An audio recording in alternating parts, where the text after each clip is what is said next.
कहानी का नाम है माया जाल में फंसे नारद। एक बार नारद जी को यह अभिमान हो गया कि उनसे बढ़कर इस पृथ्वी पर कोई दूसरा भगवान विष्णु का भक्त नहीं है। उनका व्यवहार भी इस भावना से प्रेरित होकर कुछ बदलने लगा। वे भगवान के गुणों का गान करने के साथ साथ अपने सेवा कार्य का भी वर्णन करने लगे। भगवान से कोई बात छुपी थोड़ी ना थी। उन्हें तुरंत इस बात का पता चल गया। वे अपने भक्त का पतन भला कैसे देख सकते थे। इसलिए उन्होंने नारद को इस दुष्प्रवृत्ति से बचाने का निर्णय किया। एक दिन नारद जी और भगवान विष्णु साथ साथ वन में जा रहे थे। अचानक विष्णु जी एक वृक्ष के नीचे थककर बैठ गए और बोले, भाई नारद जी, हम तो थक गए हैं, प्यास भी लगी है, कहीं से पानी मिल जाए तो लाओ, हमसे तो प्यास के मारे चला नहीं जा रहा है, हमारा गला सूख रहा है। ये सुनकर नारद जी तुरंत सावधान हो गए। उनके होते हुए भगवान भला प्यासे रहे। वे बोले, भगवान अभी आया, आप थोड़ी देर प्रतीक्षा करें। नारद जी एक तरफ दौड़ कर गए। उनके जाते ही भगवान मुस्कुराए और अपनी माया को नारद जी को सत्य के मार्ग पर लाने का आदेश दिया। माया शुरू हो गई। नारद जी थोड़ी ही दूर गए होंगे कि उन्हें एक गांव दिखाई पड़ा, जिसके बाहर कुएं पर कुछ युवा स्त्री पानी भर रही थी। कुएं के पास जब वे पहुंचे तो एक कन्या को देखकर अपनी सूध-बूध खो बैठे, बस उसे ही निहारने लगे। वे ये भूल गए कि भगवान के लिए पानी लेने आए थे। कन्या भी नारद जी की भावना समझ गई थी। वे जल्दी जल्दी जल से घड़ा भरकर अपनी सहेलियों को पीछे छोड़कर घर की ओर चली गई। नारद जी भी उसके पीछे पीछे जाने लगे। कन्या तो घर के अंदर चली गई, लेकिन नारद जी ने द्वार पर खड़े होकर नारायण नारायण का अलग जगाया। गृह स्वामी नारायण का नाम सुनकर बाहर आए। उसने नारद जी को तुरंत पहचान लिया। अत्यंत विनम्रता और आदर के साथ वे नारद जी को घर के अंदर ले गए और उनके हाथ पैर धोकर स्वच्छ आसन पर बिठाया और उनके सेवा सत्कार में कोई कमी नहीं छोड़ी। उनके आगमन से अपने को धन्य बताने वाले गृहस्वामी ने अपने योग्य सेवा के लिए आग्रह किया।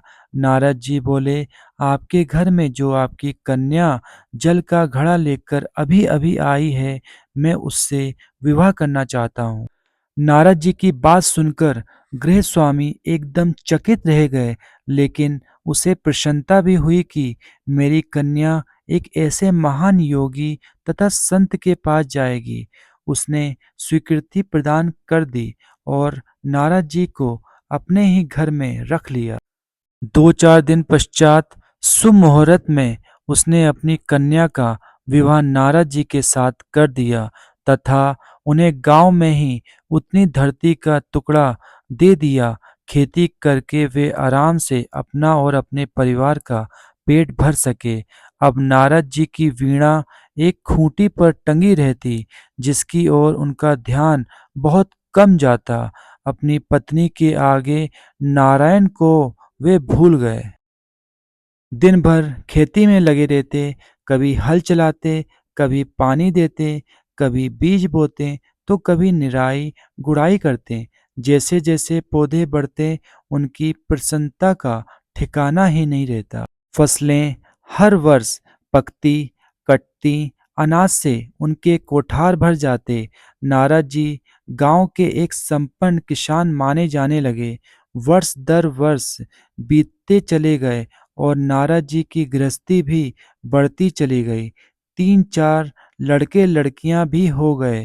अब नारद जी को एक क्षण की भी फुर्सत नहीं मिलती थी। वे हर समय बच्चों के पालन पोषण तथा पढ़ाई लिखाई में लगे रहते तथा खेत में काम करते रहते थे। अचानक एक बार तेज बारिश हुई, जिसने कि कई दिनों तक बंद होने का नाम नहीं लिया। बादलों की गरज और बिजली की कड़क ने सबके हृदय में भय उत्पन्न कर दिया। मूसलाधार वर्षा ने गांव के पास बहने वाली नदी में बाढ़ की स्थिति पैदा कर दी। चारों ओर पानी ही पानी फैल गया। कच्चे पक्के सभी मकान दहने लगे। घर का सामान बह गया। पशु भी डूब गए। उनके कई व्यक्ति पानी में डूबकर मर गए। गांव में त्राही त्राही मच गई। नारद अब क्या करे? उन्होंने भी घर में जो थोड़ा कीमती सामान बचा था उसकी गठरी बांधी और अपनी पत्नी और बच्चों को लेकर जान बचाने के लिए पानी में से होते हुए बाहर निकलने लगे। नारद जी बगल में गठरी थामे एक हाथ से एक बच्चे को पकड़े और दूसरे हाथ से अपनी पत्नी को संभाले हुए थे। पत्नी भी एक बच्चे को गोद में और एक का हाथ पकड़े धीरे धीरे आगे बढ़ने लगे। पानी का बहाव अत्यंत तेज था तथा यह भी पता नहीं चलता था कि कहाँ गड्ढा है और कहाँ टीला। अचानक नारद जी ने ठोकर खाई और गठरी बगल से निकलकर बह गई। नारद जी गठरी कैसे पकड़ते? दोनों हाथ तो घिरे थे। मन महसूस कर सोचा फिर कमा लेंगे। कुछ दूर जाने पर पत्नी एक गड्ढे में गिर पड़ी और गोद का बच्चा छूटकर बह गया। पत्नी बहुत रोई, लेकिन क्या हो सकता था? धीरे धीरे और दो बच्चे भी पानी में बह गए। उन्होंने बहुत कोशिश की बचाने की, लेकिन कुछ ना हो सका। दोनों पति पत्नी बड़े दुखी, रोते कल्पते, एक दूसरे को तसल्ली देते और कोई ऊंची जगह ढूंढते रहे। एक जगह आगे चलकर दोनों एक गड्ढे में समा गए।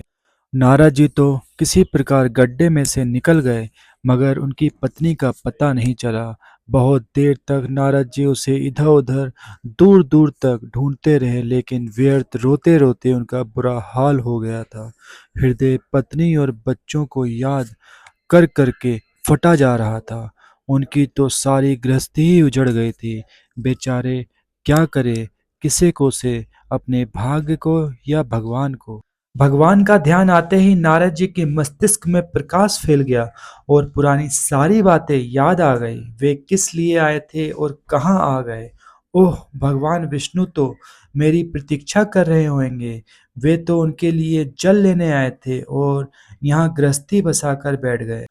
वर्षों बीत गए गृहस्थी को बसाने में, फिर सब नष्ट हो गया। क्या भगवान अब भी मेरी प्रतीक्षा में उसी वृक्ष के नीचे बैठे होंगे? ये सोचते ही बाढ़ नदा रद्द हो गई। गांव अंतर्धान हो गया। वे तो घने वन में खड़े थे। नारद जी पूछते और शर्माते हुए दौड़े। देखा, कुछ ही दूर पर उसी वृक्ष के नीचे भगवान लेटे। नारद जी को देखते ही उठ बैठे और बोले, अरे भाई नारद, कहाँ चले गए थे? बड़ी देर लगा दी। पानी लाए या नहीं? नारद जी भगवान के चरण पकड़कर बैठ गए और लगे अश्रु बहाने। उनके मुंह से एक बोल भी नहीं फूटा। भगवान मुस्कुराए और बोले, तुम अभी तो गए थे, कुछ ही देर तो हुई है। लेकिन नारद जी को लगा था कि वर्षों बीत गए हैं।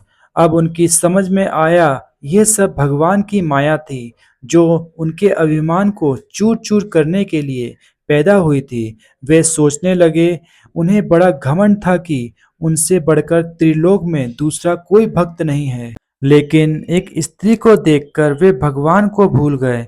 उनको पछतावा होने लगा और उनका घमंड जरा सी देर में ढेर हो गया। वे पुनः सरलता और विनय के साथ भगवान के गुणगान करने लगे।